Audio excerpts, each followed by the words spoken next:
What does a giant paintbrush have to do with making fried chicken a more upscale experience? Let's find out. In order to gain passage to Kyochon Pilbang, you need to pull on the giant paintbrush to release the door lock to begin your secret Speakeasy chicken fine dining meal. What they should have done is had the chicken head somewhere. Put in the middle table? No, In rotating. the middle. And then, right in the middle.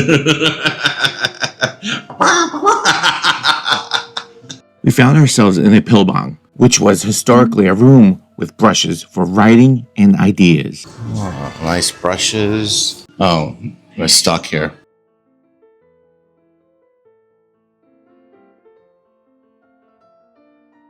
I tried to find another lever, I think there's a hidden wall.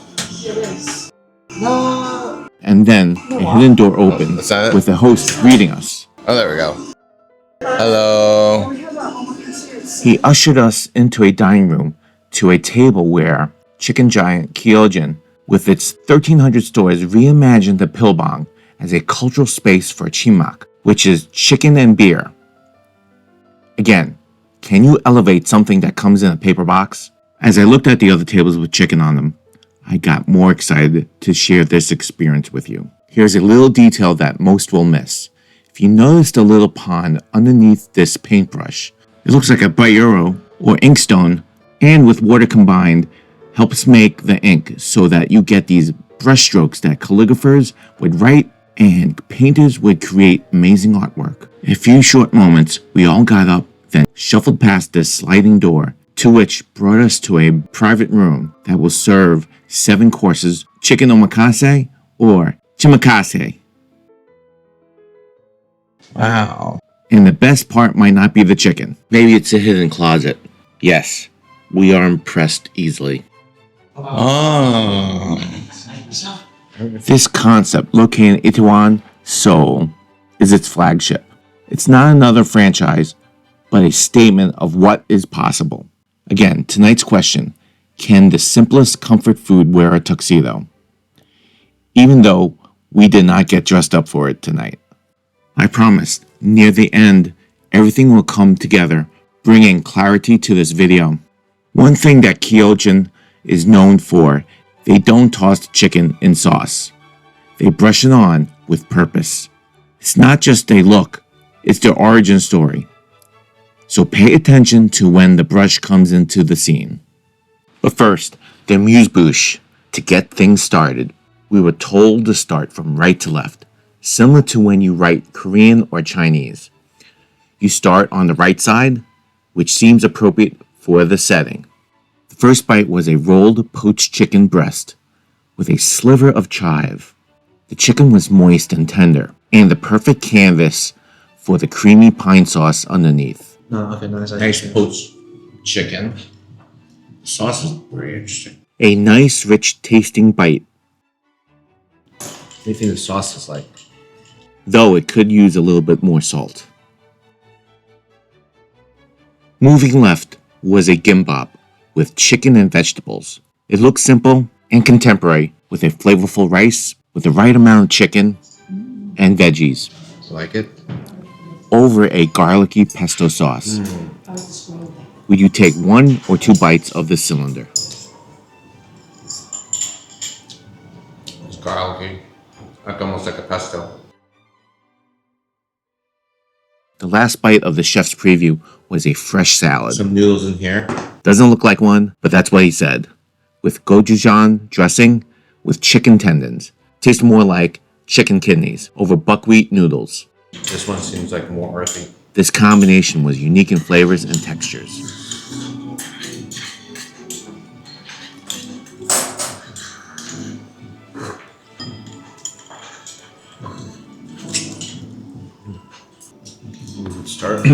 Let's take a moment for a beverage break.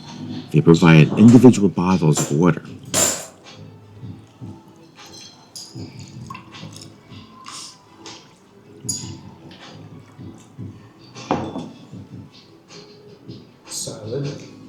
And we also ordered a green tangerine non-alcoholic highball.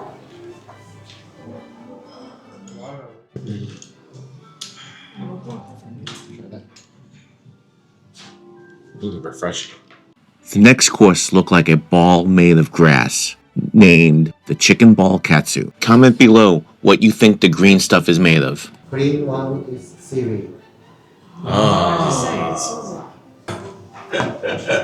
Yes, Smells like it's an earthy smell, but more like dill and cilantro, which I love. The yolk will spill out, so I can take a photo or video.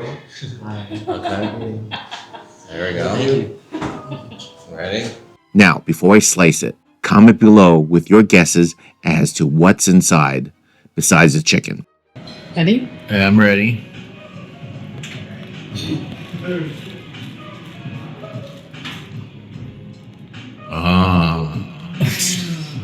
He said, I didn't hear him say it. So it's almost like a Scottish egg. Chicken Katsu ball. I thought the seam was gonna come out. I thought it was, he said, I thought it was going to be milk coming out. I'm like, Steam. with the knife, it revealed a runny, yolky chicken egg center. It looks almost like grass. It says seaweed here. You know? This reminded me of a Scottish egg, but instead of sausage and breadcrumbs, it was chicken and panko. Chicken egg inside a chicken dish. Gotta love the yolk. Smells very herbaceous. Sour cream. He said sour cream, right? You're just like. I was cooked. I love the textures and the richness from the yolk, but the seasoning was excellent. The sour cream brought a slight tang and acid to balance the dish. Oh, Good spices in this. It's so good. There's no spices. I mean, seasoned well. With a banchan here. Bad about it. I mean, show what I can't even read. It looks like seaweed. No, some kind of. It's like the top of the broccoli round. Top of the green vegetable. And some pickle.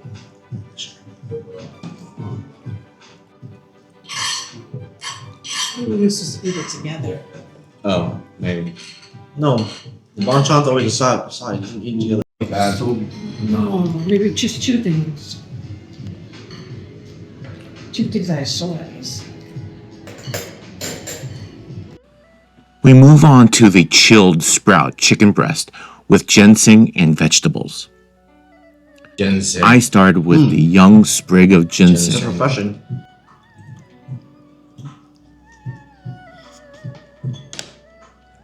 Eyes are earthy and bitter. Does he eat that too? We were instructed to eat the chicken with the veggies. Okay. Did you try everything? Oh. Wow, you ate it all. While the dish looked plain, Eat it in one bite. I love this one. Cheers. Mm.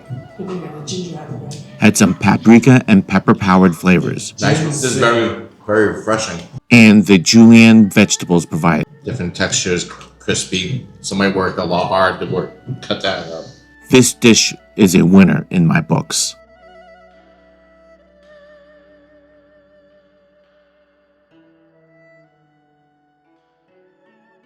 Finally, some dark meat with a wild chicken drumstick and something usually discarded, the neck.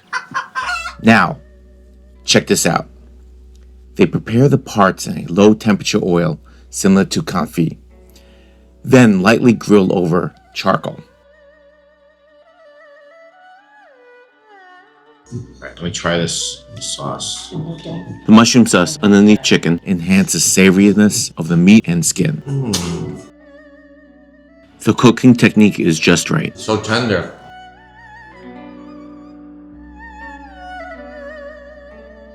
It was cold. This course was also served with a red sauce and wasabi. However, I was not ready to try any extreme spice levels this time. Yeah. Really? Is that spicy? Pass. And What's this one? yeah, one ton. And that's we call Dadam, sprout root. Sprout root. Yeah. And we covered with rice flour. Rice flour. Yeah. Okay. And was crunchy, but I don't think it added or took away from the dish.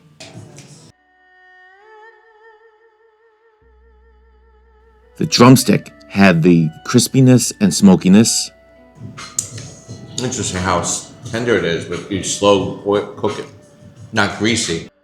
Question: do you use a two-handed technique or one-handed technique just like me when eating chicken? How many of you like to eat roasted garlic? See if we can eat the garlic there. It was just herbaceous for the garlic.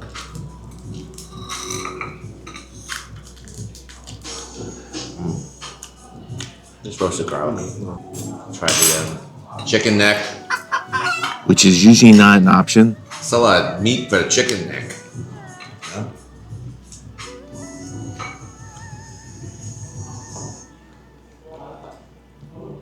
Very chewy.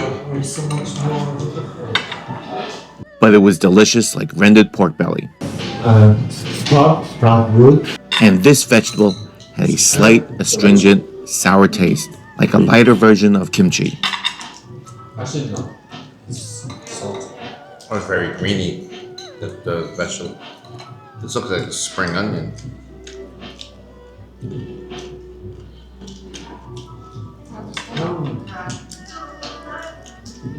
Oh, I forgot to try the salt.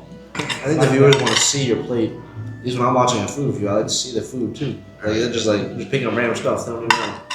And he put it up in the camera. Put some salt. Like a mukbang. My neck is like cold. Is yours cold? Itchy. Cold and chewy. And one more. Really? Drumsticks.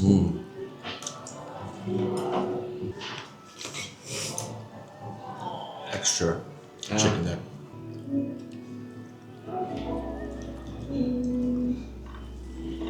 I think the chicken neck would have gone good with the wasabi. Overall, it was a good dish. Now, to change gears with a non-chicken dish. With perilla oil buckwheat noodles topped with seaweed and a skewer of pork jowl next to a fig. And at the 12 o'clock was a small dish of pickled tomato with a slice of jalapeno. So mix it together. Together. Thank you.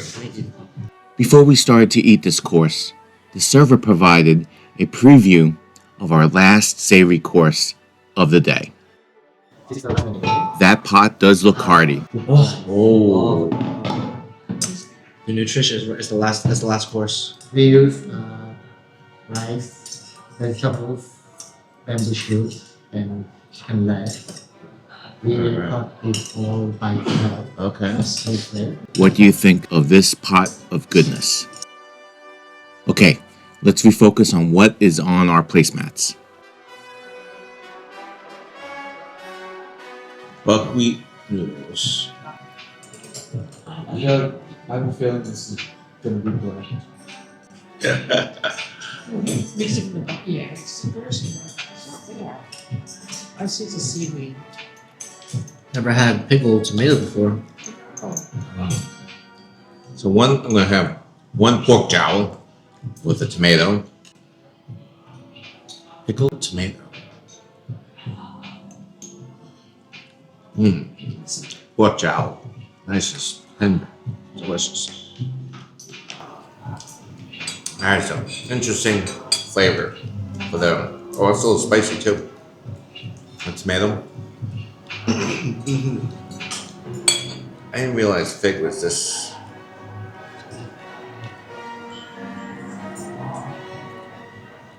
Not sure it goes together.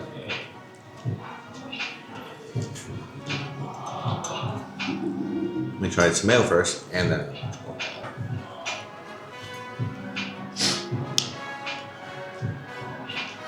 You like it? I think the noodles need to have a combination of this and tomato together. Let's see.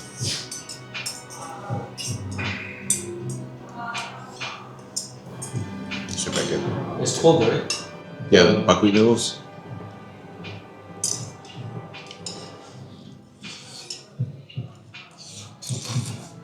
It's good one. It's weird. It's different.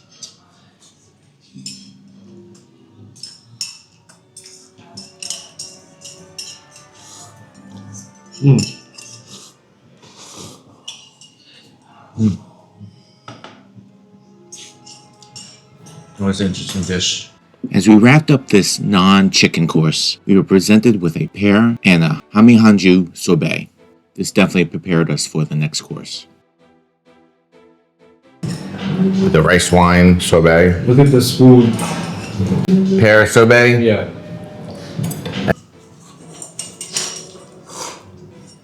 Need the palate cleanser.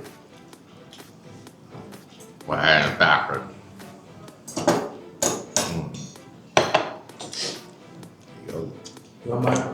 That tastes almost like a little bit rice wine-ish. Anyone want tomato?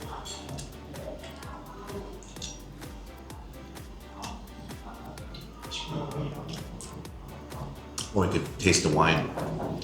Yeah, this one has a little wine in it. You go.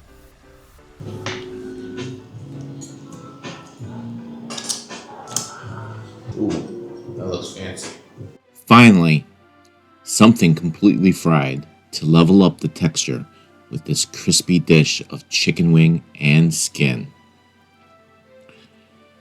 But the crunch factor was increased by the Rice Krispie pearls.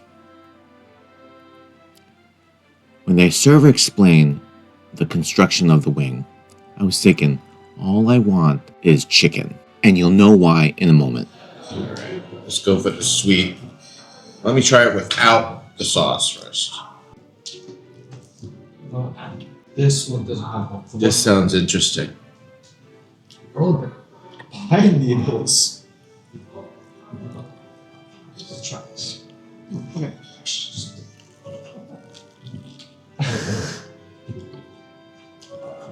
It's interesting now the rice crisps, puffs make crispier. Interesting. Oh, he calls this the stick. As I took that bite, the shrimp and mushroom stuffing with the chicken wing meat reminded me of a dim sum's siomai. I don't think stuffing anything into a wing would be easy, but the hard work does pay off. Basically, doing something different works in this situation. That tastes really good. You definitely cannot get this at Wingstop or at Buffalo Wild Wing. Now, let's mix up the experience by brushing on some sauce. Let's start with the garlic soy first.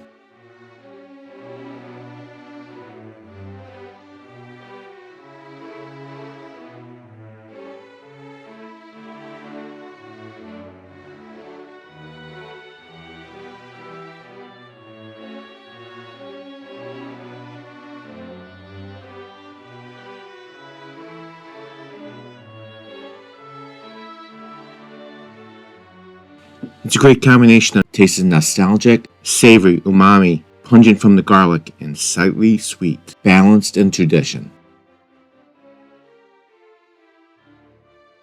Brush. Let's try the honey sauce. I like the honey sauce. Honey sauce. Again, I avoided the red as my throat was still on the mend. But then I decided to dip the wing Dip it in into honey the sauce. honey That sauce, honey sauce is a little spicy. which tasted more like syrup.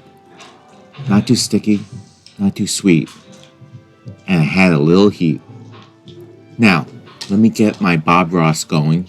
Since there's blue in it and green in it, we can go right into yellow ochre, little Indian yellow, and make a nice dark green color. Maybe I'll leave them a little black. Little sap green too. I like it. Ooh, that's what I was looking for. Sap green. There. Let's go back up in here. Try that. Garlic soy again.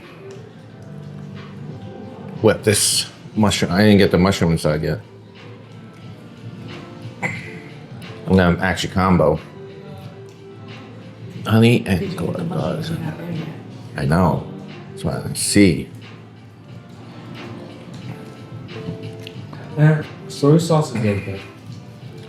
I took out my bone here. which built up the layers of flavor, yet still was simple and delicious. I feel like See the mushroom? Overall, the skin kept its crunch, but was this artsy experience making comfort food into fine dining food? Comment below and keep watching. I don't know what the purpose of this pine is. I know, but I'm saying I can smoke the chicken with. Remember that pot that the server revealed during the pork course? We end the savoriness with Dadam nutritious pot rice. Dadam in Korean is short for all healthy ingredients, which was in the larger bowl, similar to bibimbap. Had diced thigh meat with bamboo shoots, heritage roots, and rice. Next to it was the chicken soup that was boiled for 8 hours. The small dish on the left was a gochujang. In the middle is a traditional white kimchi, and to round out the meal is some kind of green vegetable, which I didn't understand what he was saying.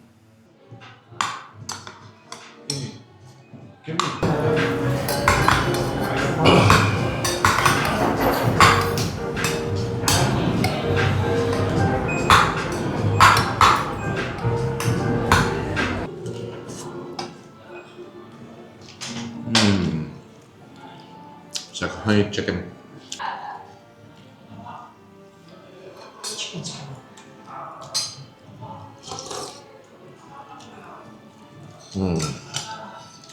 It's very, they have kombu in there, like an ocean.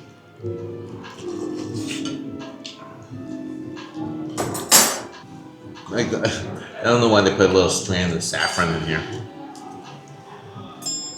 White kimchi is not bad. Going that mood.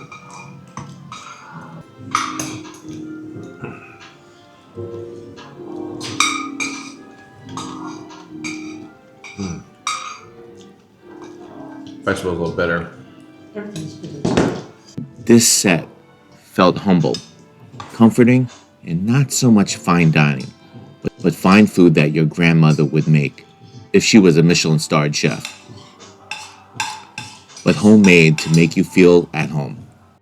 For dessert, they made a traditional vanilla custard creme brulee with a signature caramelized topping and a lacy leaf-shaped tuile made of squid ink that looked minimal, deliberate, and elegant. It felt a little upscale and was cohesive. Just in this chamomile, warm me up. Good smell. Has a great fragrance.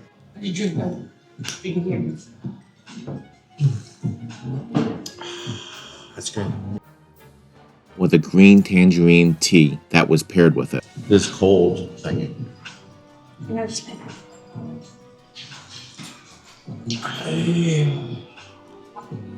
Good. It is Elise.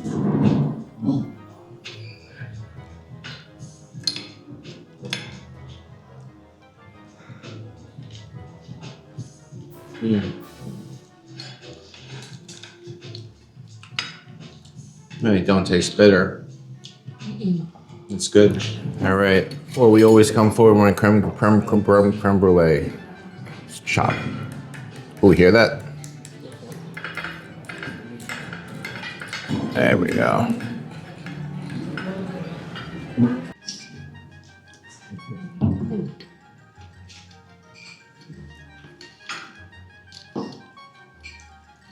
Thank you. That's how it should be. Now for the damage. Well, you had the breast meat, the chicken neck. You only have so many pieces. There's the wings, the wings, Leg. got drumstick, got a thigh, Look at the cow you have. got the kidney, right? Oh yeah. Actually, they did. Where's the feet? There's no They feet. use the bone jowl. They could give us like the boneless chicken feet. I think I was expecting just fried chicken the whole thing. Even though she explicitly said that there'd only be one dish. Wait, you mean from here? She said that one over and over. I already knew it was coming. Oh, you did? I don't know. In my head, I was just saying fried chicken. I remember seeing the painting thing. I think what they really need to do is put like caviar in one of the dishes. Here's a thought. While that brush was only 15% of the meal, for Kyochon Pilbang, it wasn't a gimmick. It's the brand's muscle memory turned into a ritual, and it matters for their legacy. Let's go back to the original question. Can the simple fried chicken be an upscale experience? Well, if there were more fried chicken, I would say yes. But as an exploration of chicken omakase, the different cooking techniques that met on the plate are worthy of fine dining. The chefs presented different textures, flavors, and temperatures to elevate the chicken. And I think if we spoke Korean, it would have been a smoother experience. And I appreciate the server. They justify the room, the secrecy, and the pacing. Is it worth the price? If you want volume, no. If you want ceremony, craft, and a narrative you can taste, absolutely. For about $53 per person omakase, and there's no tipping allowed, what a deal. Back in New York, this would have easily been triple, and you would need to add a tip. I'm giving this a 1 Noah Eats, and if they served more fried chicken, I would give it 2 Noah Eats. And if there's another unmarked door anywhere in the world with a unique tasting menu, where should I knock or pull the secret lever? Wasn't recording. Shit, man.